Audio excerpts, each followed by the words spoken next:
this video, we will discuss about program number 20. The program statement says, write a program in Java to input a number and find the sum of the digits and print it. This is the program that will find out the sum of the digits and display the sum of the digits. Let us understand this program with the help of an example.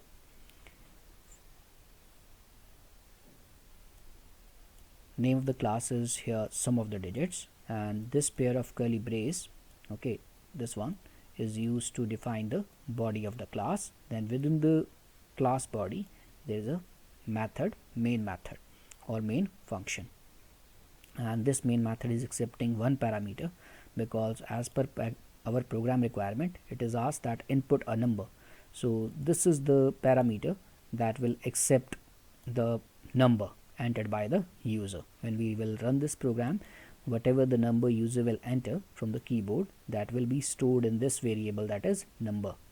So this method, main method or the main function, is accepting one parameter. We have passed here one parameter of integer type, and this pair of curly brace is used to define the body of the method, and within the body of method this is the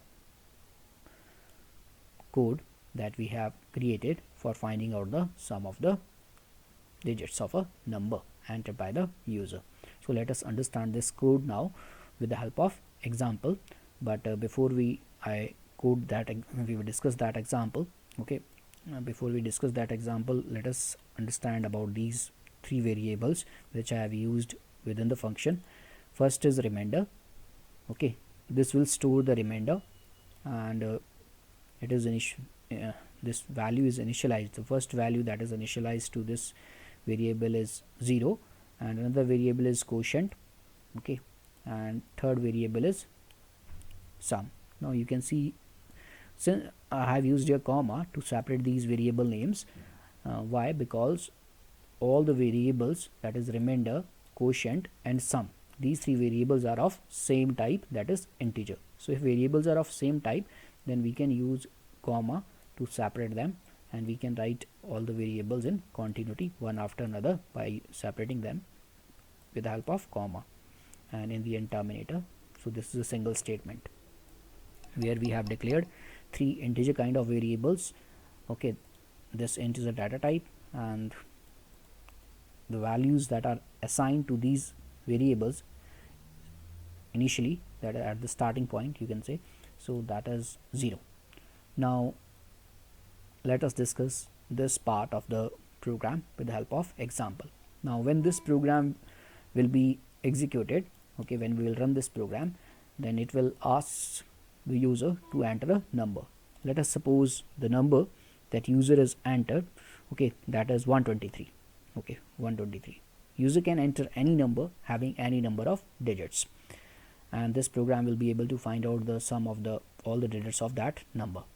Let us suppose that user entered 123. So 123 will get stored. Okay, this number 123, this will get stored in this variable, that is number 123.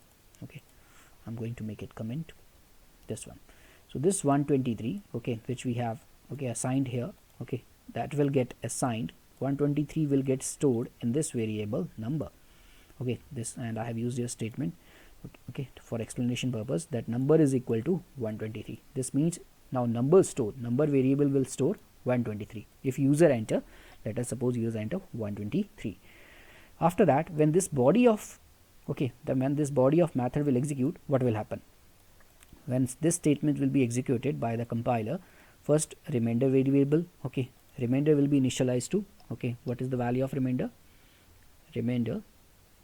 This remainder will get initialized to 0.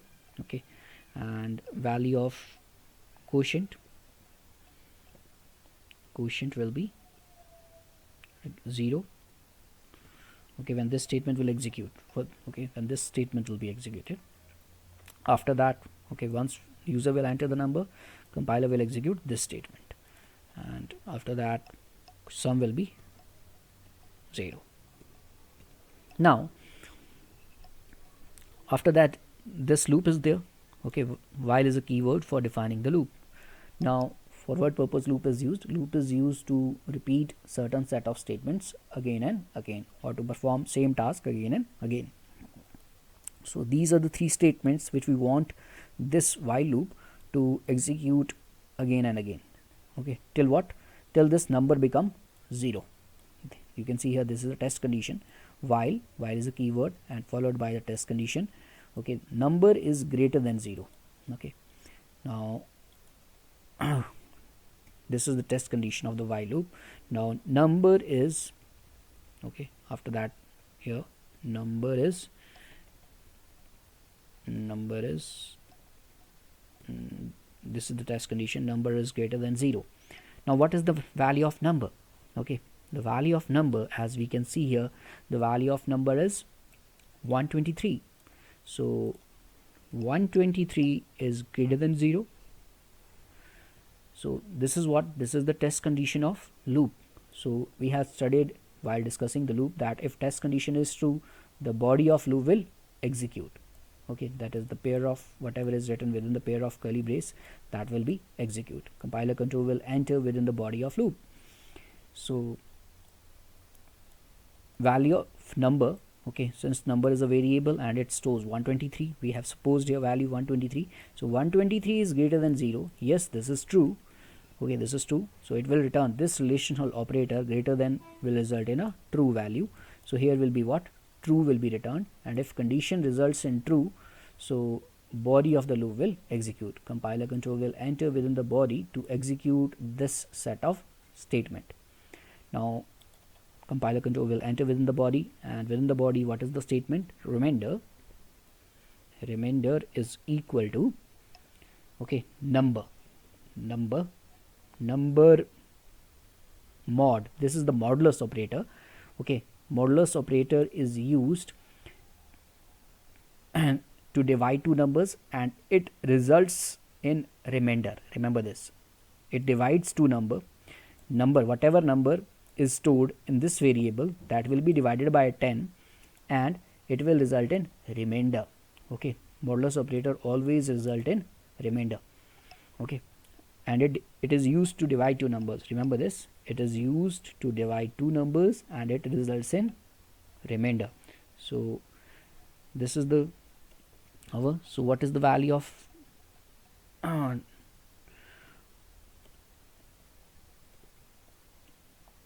number is 123. So remainder is equal to 123 mod 10. So 123 divided by 10, and this, since this modulus operator results in what?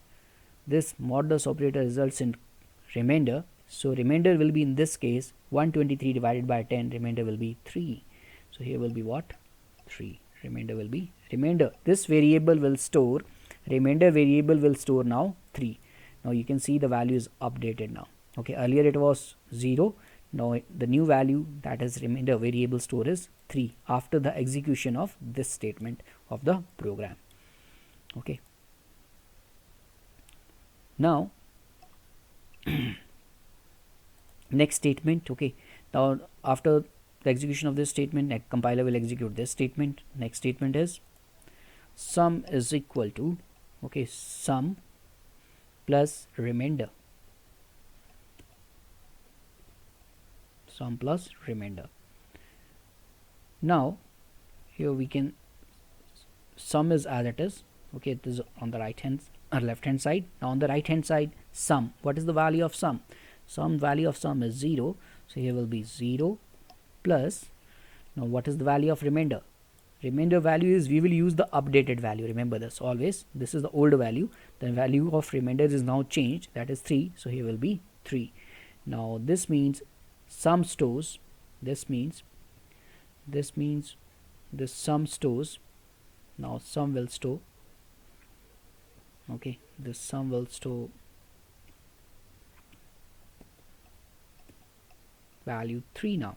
Okay, now after that what will happen? This, now this statement will be executed. This statement is executed. Now this statement will be executed. Now next is number is equal to number divided by 10. Now this is the division operator. Okay, this is earlier we have discussed here modulus operator. Modulus operator results in remainder, and this division operator is also used to divide two numbers, but it results in quotient. Remember this. This division operator results in quotient. Yes, it divides two. It is used to divide two numbers, but it results in quotient. So we are going to divide the number by division operator, and we are going to divide it by 10. So now, since this operator results in quotient, so number is equal to, what is the value of number? So this is the number. Okay, so number stores 123, so here will be 123 divided by 10. Since this operator, after dividing two numbers, this operator results in quotient, so quotient will be, in this case, will be 12.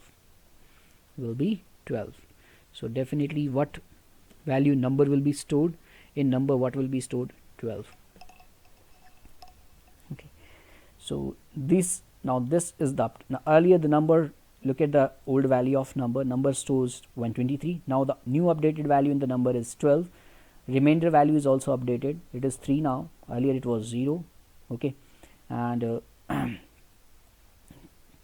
quotient still it's okay, variable which we have used, okay, it is not used here till, okay, it is not used here, so we will remove this quotient for the time being, okay, because it is not in used.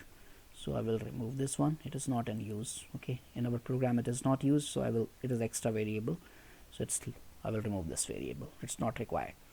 Okay, so till this it's fine. Okay, since that is unused variable, so I have removed that one. Only requirement of these two variables, remainder and sum. Remainder is used to find out the remainder. Okay, so this is resulting in quotient, and the quotient is stored, again that quotient we are making it again our number, and our number is updated to a new value, that is 12. Okay, now again test condition will be, now we have studied in the case of loops that loop will keep on executing till the test condition remains, okay, loop will continue its execution till the test condition remains true. So compiler will again check whether the test condition is still true or not, because we have reached, okay, here at this point we have executed, okay, the last statement of the loop.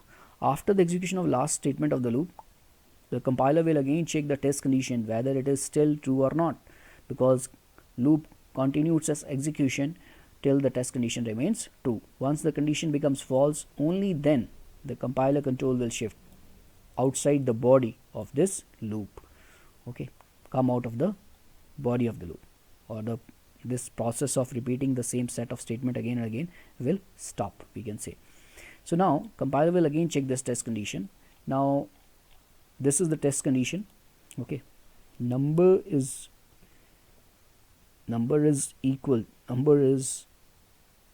greater than 0. Now what is the value of number? Now the number value is now updated, this one, okay, so let me use this one here. Okay, this is the test condition. Now number value is updated. Okay, now this number, you can see here, this number is updated, so number value is now 12. Okay, number value is now 12.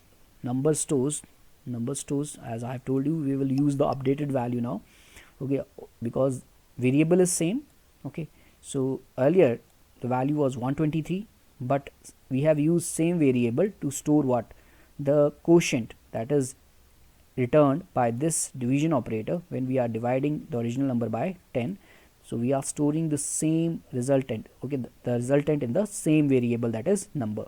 So the old value will be overridden by the new value, that is 12. So now the number stores 12. 12 is greater than 20. Sorry, 0. So 12 is greater than 0. So now this is the test condition. So this test condition is true again. So if test condition is true, so what will happen? If test condition results in true, again the same set of statement will execute. So again you can see same statements are there. I am going to copy this. Okay, same statement will execute, but here the change will be what? Here now value of number is what? The value of number is here 12. Okay, so here what will be there? Instead of 123, here will be 12. So 12 divided by 10, this will give us remainder. So if we divide 12 by 10, remainder will be 2. Okay, now after that this statement will execute.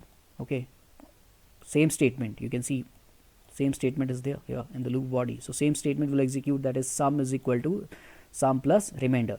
Now sum is on the left hand side, same variable is there, sum equal to sum. Now what is the value of sum? The value of sum is this one, 3. So we will use here 3. This is the updated value. And what is the value of remainder? So remainder stores now 2. This one, look at here, 2. So here will be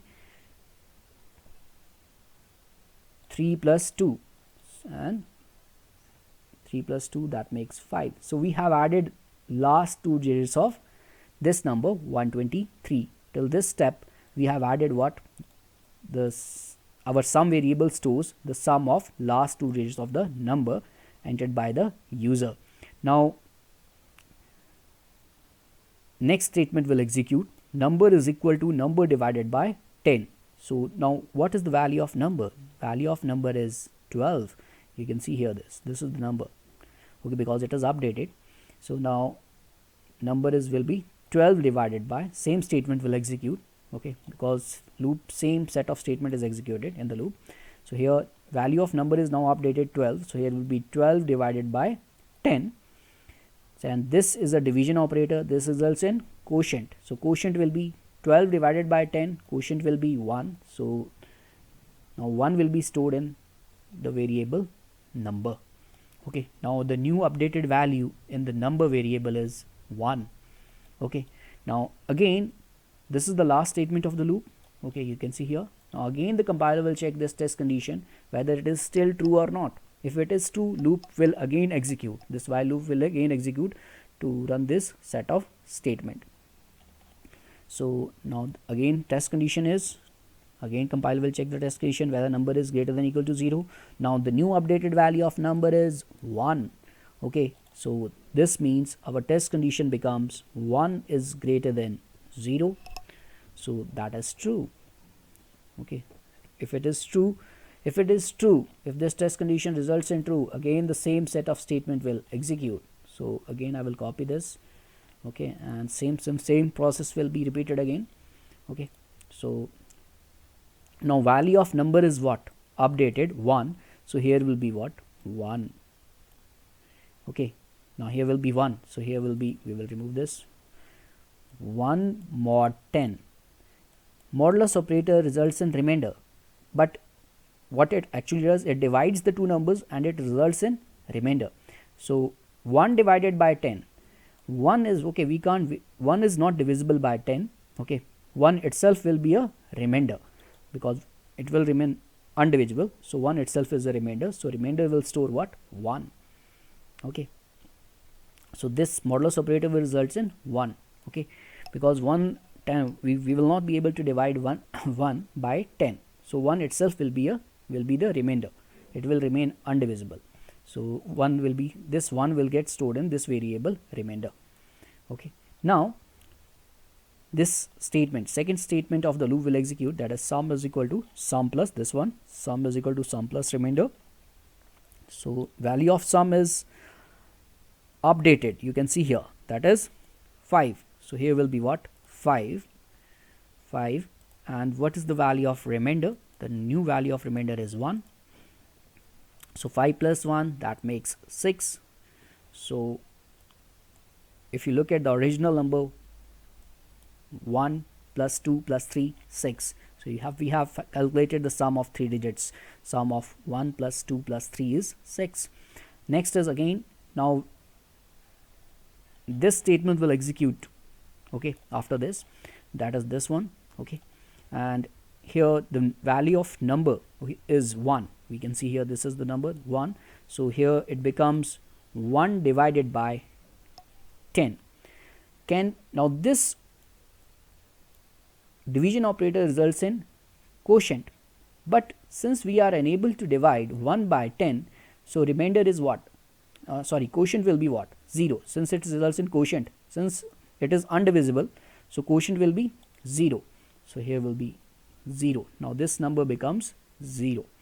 Okay, now again compiler will check the test condition, because this number remains. Okay, remember this key point here at this point, since this is a division operator and we can't divide 1 by 10, so okay, definitely quotient will be, this results in quotient, so quotient will be 0, so number will store what, the 0 value. And now the test condition becomes, again the compiler will check the test condition because of this loop, while loop, because it will continue its execution, loop will continue its execution till the test condition remains true. So we will check again whether it is still true or not. Now the value of number is updated and that updated value is 0. So now test condition becomes 0 is greater than 0. At this point the test condition becomes false. And when the test condition becomes false, what will happen? Compiler control will not enter within the body of this loop and this set of statement will not execute now. The process will stop here. After that, compiler control will come after the closing body, okay, after this bracket. Now after this body of this, after the body of this loop, there is one output statement. It says sum of the digits plus sum.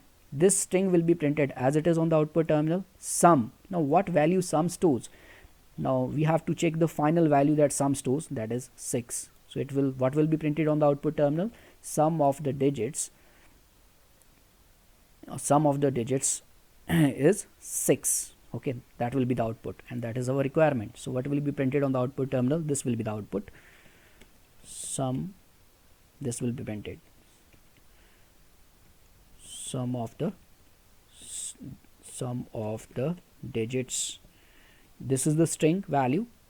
You can see here the string value is enclosed within the double quotes. Plus will combine the string value and the value stored in this variable to form another string. So sum stores 6, so 6 will be. So this will be printed as an output on the output terminal. So I'm going to make this a now comment. Okay, and let us run this program. A multi-line comment. Okay, and if we run this program, then definitely this program will be able to find out the sum of digits. If we enter here 1 2 3, we click on OK, you can see same resultant is there. Sum of the digits is 6. Let us run for other numbers 1 2 3 4 5. Okay, so this is make 6 plus 9 15. So the sum of the digits of this number will be 15. So if we click on OK, so we can see here sum of the digits is 15. So even if user enter here 120, okay, so it will be 3. 1 plus 2 plus 0, that makes 3. So sum of the digit is 3. So our program is working fine. So this completes the explanation of this program, that is program number 20.